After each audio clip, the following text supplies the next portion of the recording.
Bonjour à tous les amis, j'espère que vous allez bien.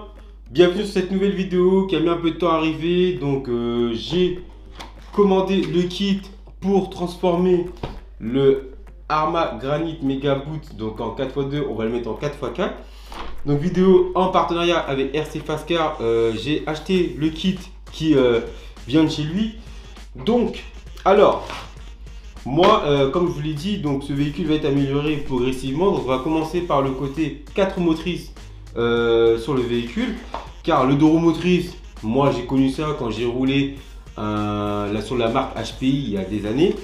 Donc c'est pas quelque chose que j'apprécie. Donc oui, sur la vidéo j'ai bien aimé, hein. C'était marrant, c'était cool. Mais pour ce que je veux en faire, voilà, j'en voulais un petit peu plus. Donc là les amis, sur cette vidéo et sur ce kit, donc vous avez actuellement là tout le kit. Olé, donc je vous le montre dans la boîte directement. Donc tout le kit pour transformer le granit en 4 roues motrices. Donc en 4 roues motrices, donc c'est la fiabilité, hein. C'est comme tous les véhicules que j'ai derrière mon dos réunis. Donc ce kit qui est vraiment super sympa. Donc oui, ils ont fait plusieurs revues du granit. Il avait fait une première fois en 4 roues motrices en brochette, après ils l'ont fait en brushless. Là je trouve ça sympa. Donc d'une part, pourquoi? Donc pour ceux qui n'ont pas forcément les moyens, donc c'est pas dédié à tout le monde, hein. Donc voilà, le modèle c'est quand même une passion et un loisir qui coûte cher. Ce que je trouve bien, c'est d'avoir fait ce kit que tout le monde connaît, hein, parce que comme je le répète, le granit a été créé en brochette en 4 roues motrices, mais là ils l'ont fait en propulsion. Donc c'est super génial. Donc là j'ai la config d'origine qui ne sera plus dedans, donc voilà, qui passera directement en brushless et tout. Donc là les amis, une petite vidéo sympa, cool. Donc ce kit qui vient de chez RC Fast Car avec les autocollants 4 roues motrices, donc vous verrez sur le véhicule. Donc comme j'expliquais sur la vidéo des 4S, donc voilà, là on est vraiment sur un diff plastique que je vais vous montrer de beaucoup plus près. C'est très fiable. Donc là vous avez le diff, vous avez les cardans inclus avec les axes. Vous avez actuellement vous avez deux possibilités. Donc vous avez le cardan central long, court, hein. Donc ça c'est superbe, génial. Et bien évidemment les amis, le petit autocollant RC Fast Car qui est là. Donc ça fait toujours plaisir. Donc là les amis, cette vidéo en partenariat avec RC Fast Car. Donc là, comme je vous le répète, ce véhicule est vraiment très fiable. Donc c'est Noël, n'hésitez pas à le faire un tour sur RC Fast Car, c'est cool. C'est cool. Et comme vous avez pu le voir, hein, c'est quelqu'un qui bosse dur, hein, donc qui est passé chez Mani. Donc les amis, sans plus trop tarder, c'est parti, on y va pour cette nouvelle vidéo. Big up, bon visionnage. Donc voilà les amis, ça y est, là ça va être l'heure du montage. Donc je vais vous montrer, pour ceux qui ne connaissent pas ou même pour ceux qui connaissent, pour ceux qui ignorent, comment passer un granit en 2 roues motrices en 4 roues motrices. C'est parti. Donc voilà les amis, ça y est, on se retrouve sur une autre vue pour le montage du granit en 4 roues motrices. Donc premièrement, je vais déjà parler du kit. Alors dans le kit, il y a quand même pas mal de pièces, plusieurs pièces. C'est-à-dire que vous avez le cardan donc, avec un embout long et un embout court. Donc que vous voyez la différence là tout de suite, hein. Donc voilà. Donc l'embout long donc, pour le Typhon, le Big Rock 3S, et bien sûr l'embout court pour le granit, le Vortex, et bien sûr l'embout long aussi compatible pour le Senton. Donc déjà ça. Et bien sûr, alors je vais déjà remettre tout à sa place. Hop, voilà. Et bien sûr pour le diff, donc il y a quand même pas mal de pièces qui sont vendues.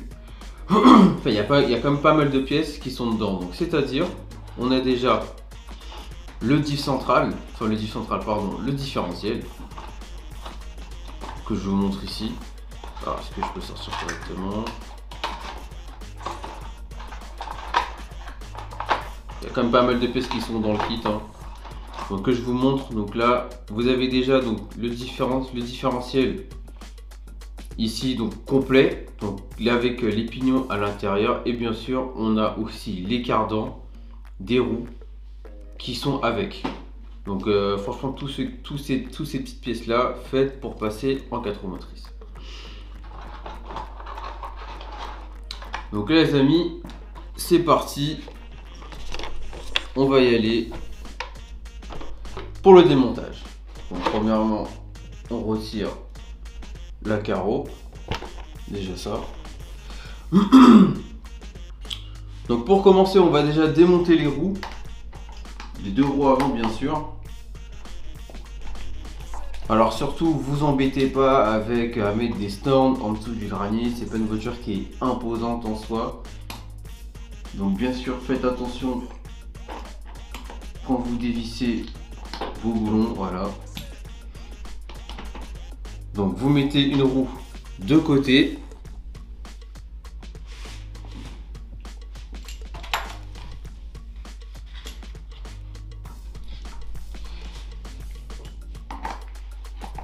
Vous mettez une roue de côté juste là et l'autre, bien sûr, vous la mettez sous le châssis.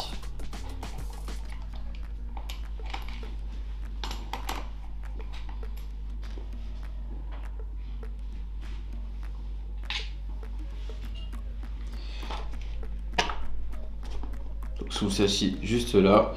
Alors ensuite, donc déjà avant de placer la roue sous le châssis, on va déjà commencer par démonter les 4 grosses vis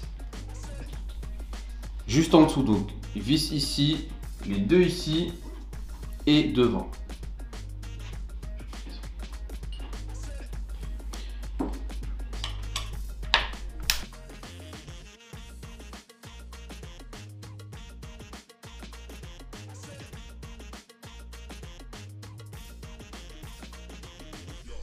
Ok, donc déjà on va déjà prendre la visseuse avec bien sûr un embout de 2,5. Donc surtout par contre faites vraiment attention à ces vis là parce que c'est des vis qui peuvent foirer. Alors excusez-moi pour la vue.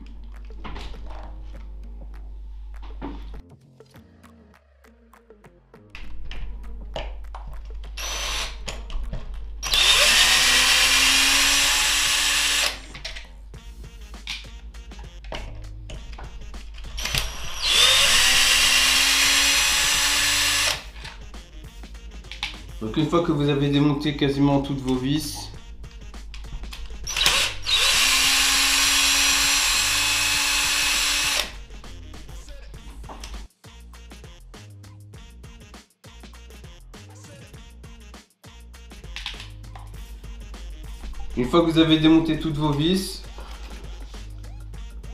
là vous mettez votre roue en appui en dessous. Donc forcément, alors le châssis et la tour vont se séparer. Donc comme vous le voyez juste là, il y a carrément un jeu.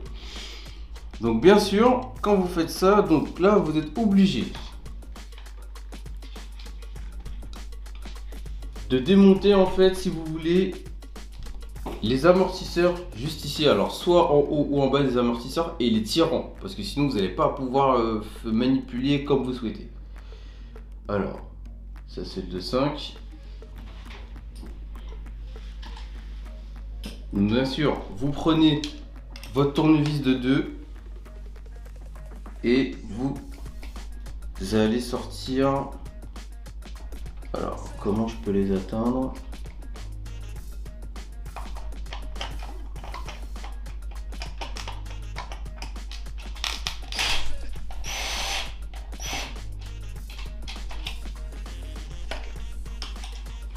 On va déjà démonter en haut des amortisseurs déjà pour commencer.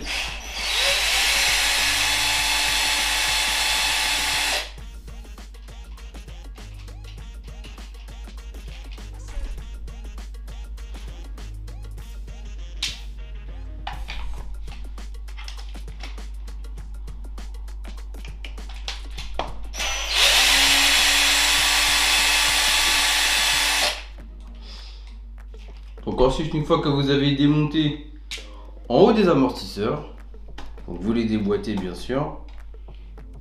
Et là, ce qui va plus ou moins Ah oui, exactement. Ce qui va plus ou moins gêner, ça va être en fait les vis d'étirement.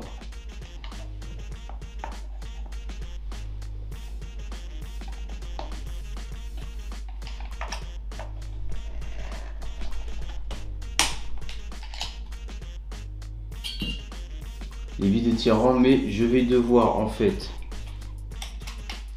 sortir le pare-choc de là.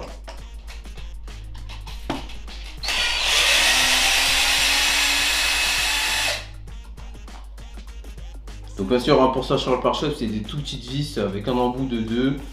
Vous les sortez sans problème. Et encore une fois, faites attention à ne pas foirer vos vis. C'est très important.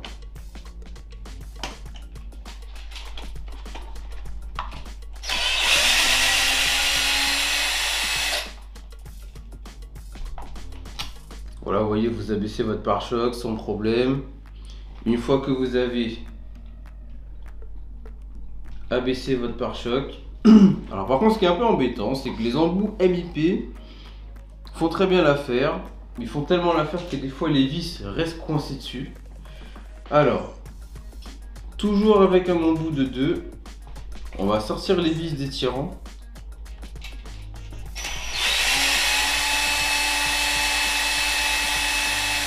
Voilà.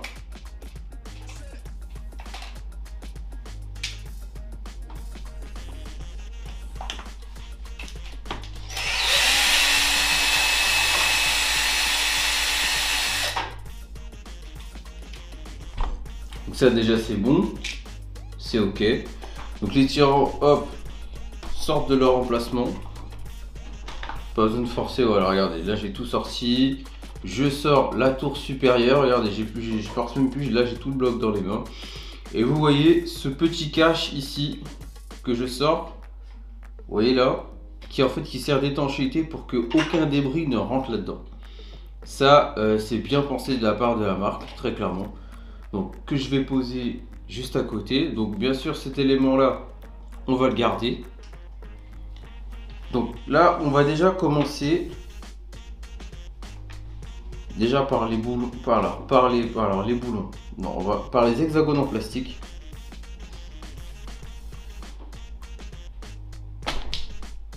Ok.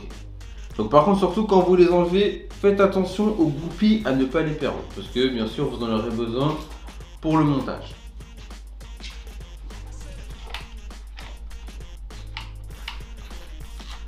Vous voyez, hein, comme c'est différent.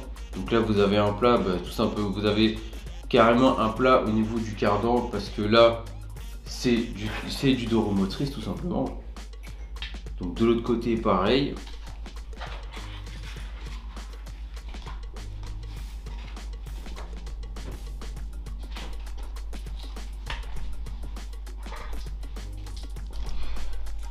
Donc surtout prenez votre temps.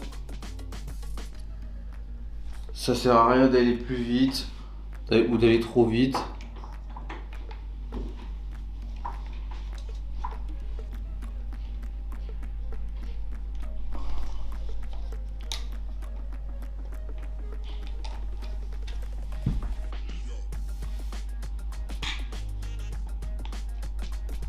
Donc bien sûr, vous glissez un petit tournevis plat, ça peut être une technique, entre l'hexagone et la fusée pour que vous puissiez sortir l'hexagone. On retire la goupille, on sort le cardan. Voilà, ça c'est réglé. Et de là par contre, on va commencer l'étape à monter le différentiel. Alors par contre, surtout, il n'y a qu'un seul sens pour le différentiel. Pourquoi? Donc déjà, la première partie des cardans, on la pose ici. Pourquoi? Parce que ici, vous avez un plat. Donc vous ne pouvez pas vous planter à le poser comme ça. Il n'y a qu'un seul sens. Donc avant déjà de poser le différentiel, on va déjà mettre les cardans. Donc, c'est pas sorcier. Vous les enclenchez dans les fusées.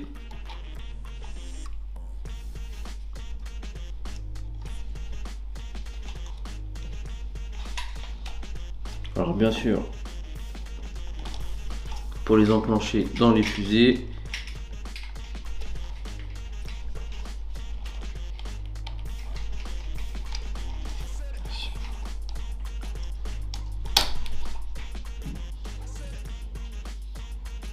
Alors surtout n'oubliez pas que vous avez une vis dans l'articulation du cardan qui maintient cette partie bien vissée avec du frein filet, je pense. Ça c'est sûr. Alors.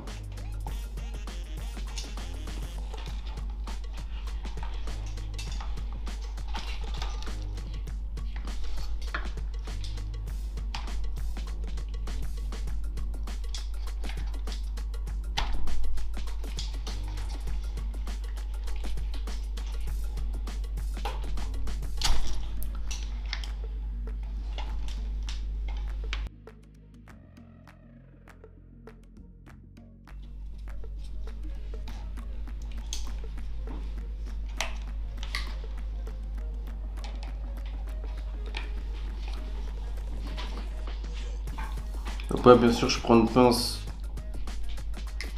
pour tirer le cardan de l'extérieur, mais vu que le cardan est tellement neuf,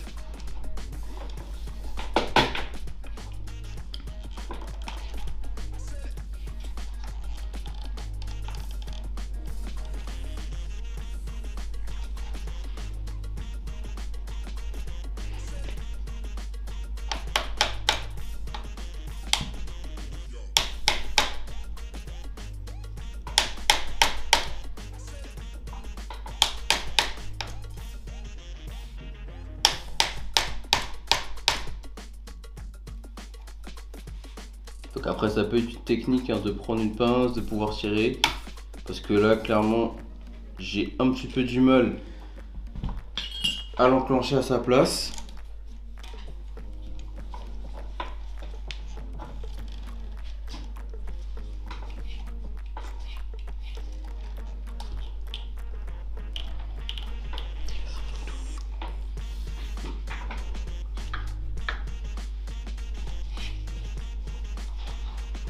Pourtant ouais, hein, le cardan tourne correctement dans la fusée. Mais vu que c'est du neuf, il faut vraiment forcer pour les rentrer.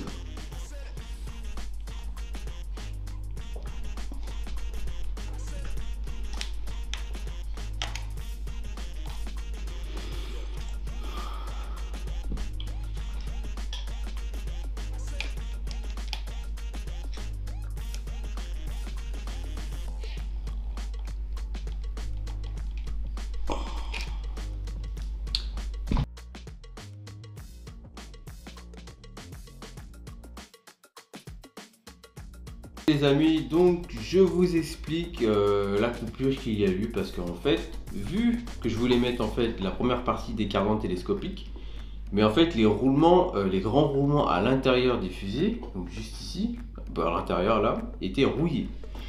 Et je trouve que c'est pas des roulements de très haute qualité. Donc déjà ça.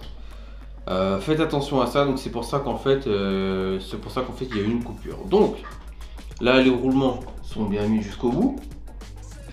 Donc là, j'ai déjà mis la première partie, donc le premier cardan à droite. Donc là, on va le mettre à gauche.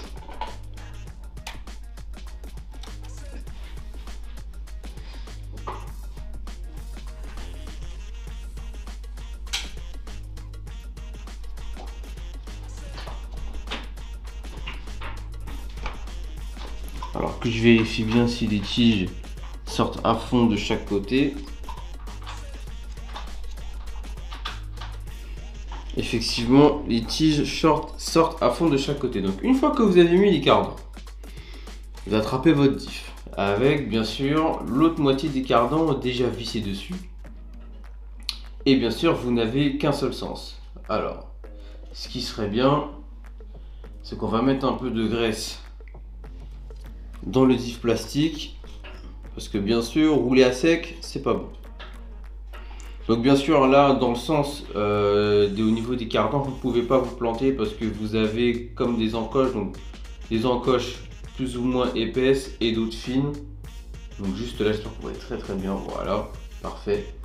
Et vous pouvez pas vous planter. Donc vous enclenchez un côté. vous enclenchez l'autre côté et hop, le diff s'emboîte. Donc là c'est parfait. Donc je vais mettre un petit peu de graisse au niveau du pignon et de la couronne parce que c'est quand même important. Rouler à sec encore sur un diff alu, le diff alu il va encaisser, mais là le plastique c'est pas pareil. Alors ensuite vous prenez la partie supérieure, donc on va dire la tour, tout simplement, vous emboîtez ici.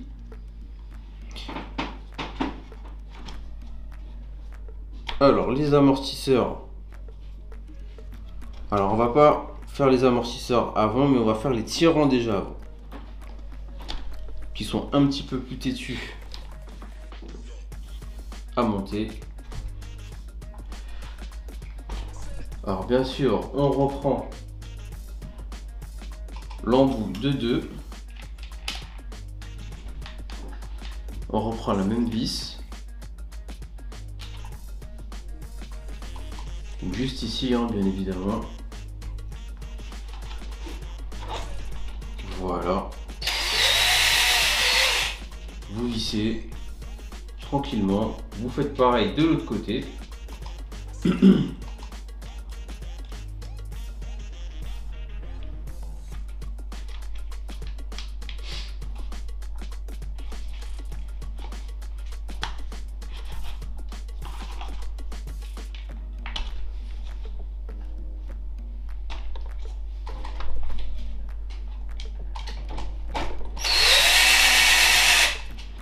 Voilà, ça c'est fait.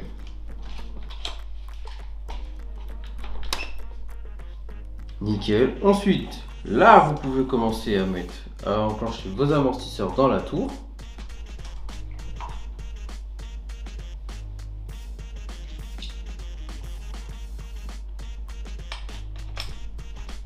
Donc après, bien sûr, hein, c'est soit vous avez le choix de démonter vos amortos par le haut ou par le bas. C'est vous qui voyez.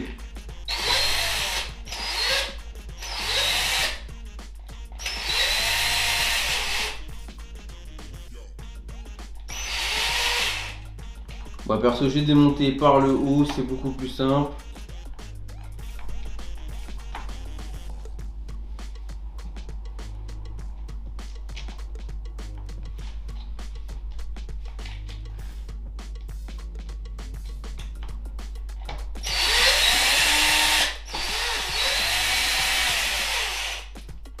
Voilà, c'est parfait, ça se monte tout seul, c'est fluide. Vous renclenchez votre pare-choc. Donc bien sûr les deux petites vis qui viennent se visser dans la tour.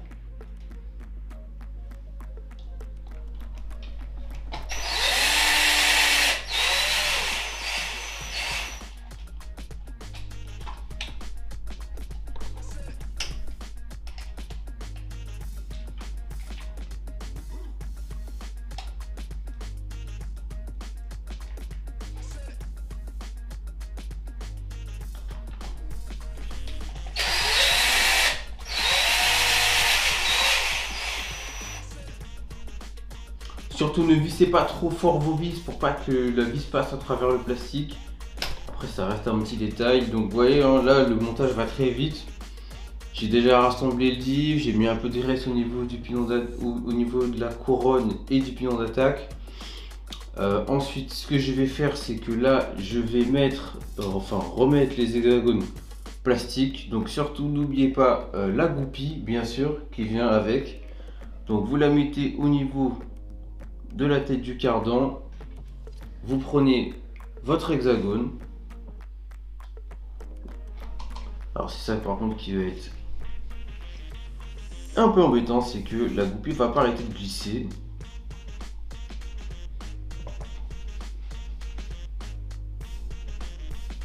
Par contre surtout n'oubliez pas cette goupille hein, parce que si vous oubliez de mettre ça, vous n'aurez pas une bonne motricité. Et après, action en chaîne, hein, vous allez chauffer, vous allez... En fait, votre voiture n'aura pas un bon comportement. Ça, c'est sûr.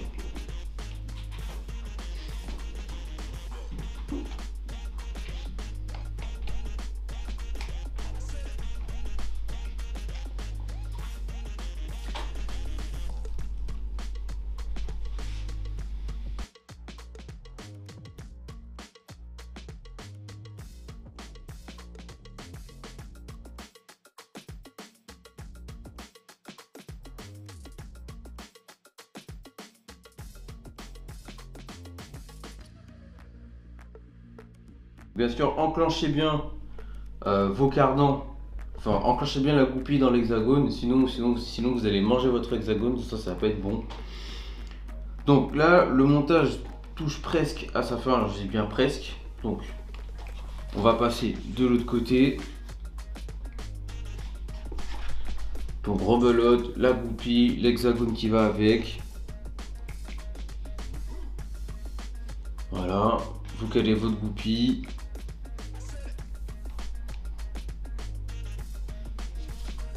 Vous remettez votre hexagone. Voilà, là, vous voyez, quand j'ai poussé l'hexagone, le cardan a poussé derrière. Donc vous prenez votre pince.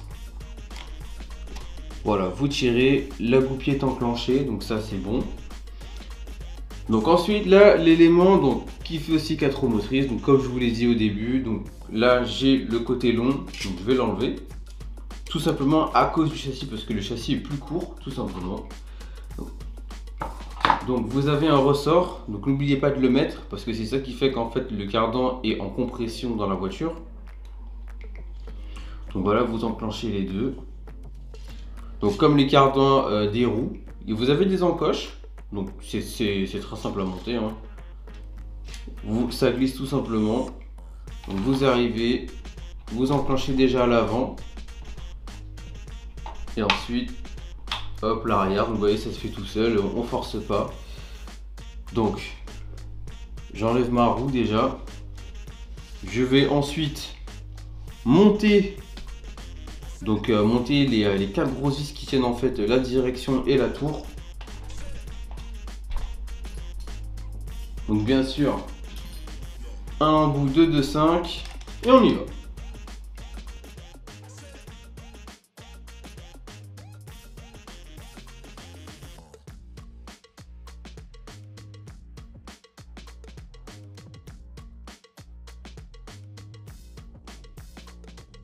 Donc voilà les amis, là j'ai quasiment tout monté. Donc les 2 roues avant.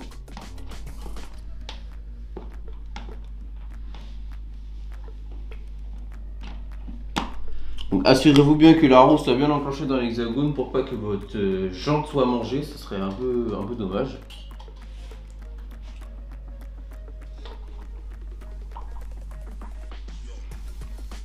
Donc vous prenez bien sûr un tournevis à douille de 7 pour visser les écrous qui me tiennent les roues.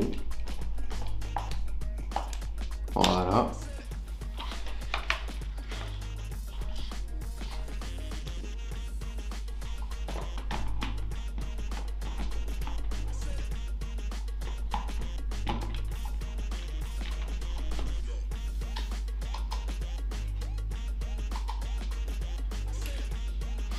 Donc c'était vraiment un montage simple, pas prise de tête du tout, hein. On sait très bien que les Arma 3S sont très faciles à monter, pas très casse-tête. Donc voilà les amis, ça y est. Donc bien sûr, le cache je le remets dans la boîte, tout ça, tout est bon. Donc regardez, c'est dommage, ah vous voyez, là un petit problème de roulement, c'est pas grand chose. Les roulements au niveau des extrémités grippent beaucoup. Il faut vraiment faire attention à ça, à les graisser dès que vous avez fini votre run. Donc les amis, ça y est, le granit est en 4 roues motrices. Donc c'est qui est cool. Donc les amis, on se retrouve tout de suite.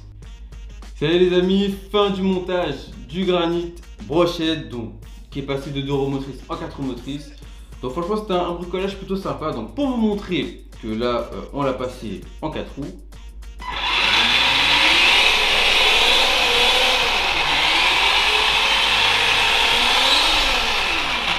Voilà, donc les 4 roues tournent, la direction est opérationnelle. Par contre, je tiens à faire une précision. Ce granit là, donc, qui est une nouvelle version, mais qui ne change pas quand même grand chose de la première version en brochette. Donc là, ce modèle là, il est quand même vendu à 218 €. Donc c'est quand même abordable pour pas mal de personnes.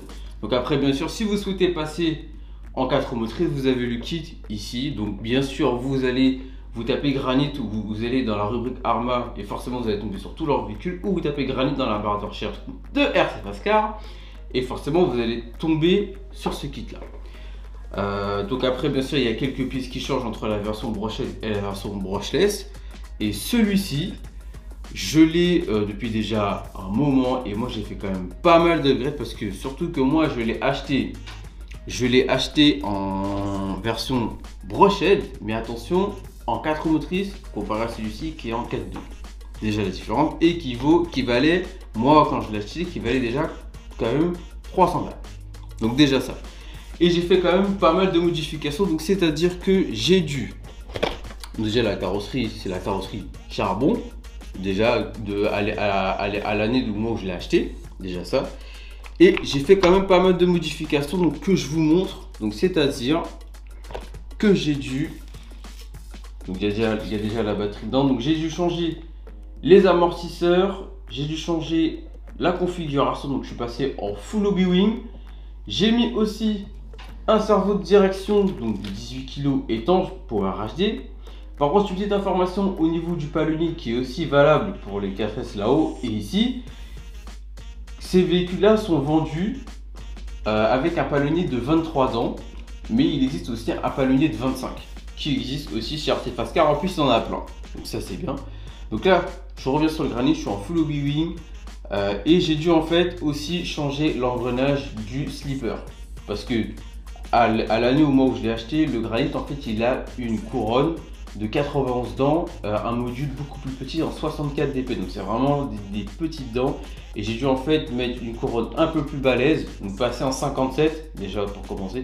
Voilà, je rentre un petit peu dans les détails, mais j'ai dû retravailler, surtout qu'en fait j'étais déjà en 4 roues motrices, donc j'avais pas besoin de forcer en fait pour acheter le kit, tout simplement. Donc et surtout je reviens sur ce granit là.